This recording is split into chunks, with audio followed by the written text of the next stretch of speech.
going to get emotional. I was thinking with Andrew Niccol's dystopian future, we've got a situation where people only live to 25 in their body clock, and then they must buy time from there on in. So you get a scenario where a 50-year-old MILF can be played by the very beautiful 27-year-old Olivia Wilde.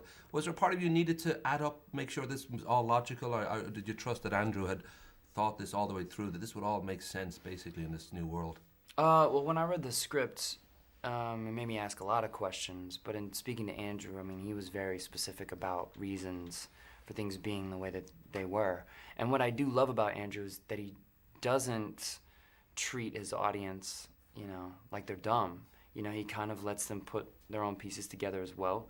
But he said something to me when we first met, that he said, the invention, if we were able to actually invent the fountain of youth, I'm paraphrasing, if we were able to invent the fountain of youth, it would be the death of all other invention. And I thought that was really sort of an astute assumption. I don't know, it just seemed brilliant to me. Like if we were able to live forever, we would stop productivity as people, possibly. And so that was really more or less where the film, I think, came from for him. Well, I know if there's a fountain of youth to be found on the planet, it might be Hollywood. He himself, Andrew, said that as far back as Gattaca, and I'll quote him here, I always realised that the ultimate goal was to live forever. And as Irene Cara told us, like, fame is a big part of living forever, whether you're Chaplin or Marilyn Monroe or Snooki, there's a sort of sense that this might live beyond your years. I don't know, for you, do you ever kind of consider the fame side of it, that there is that part of this job, that work you make goes on forever, possibly, or goes on well beyond when you're much older, there's still people buying that record or seeing that movie? I don't know if that's part of the attraction for you. I don't know. I mean, only when you bring it up like that. No, I don't know. I think that, I think we're sort of, creativity, I don't know. I feel like creativity lives in a place that feels like a moment. Some of it lasts longer than others, but I don't know.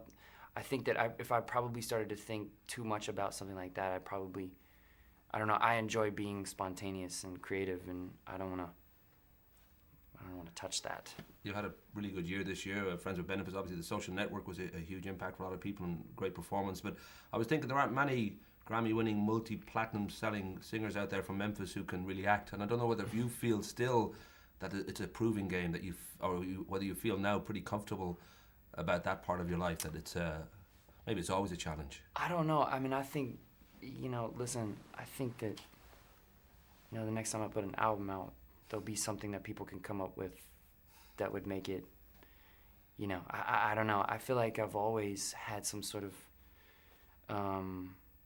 thing looming over. I mean, when I went solo, I had a lot of people telling me I was crazy because I had a good thing going with the group and blah, blah, blah, blah, blah.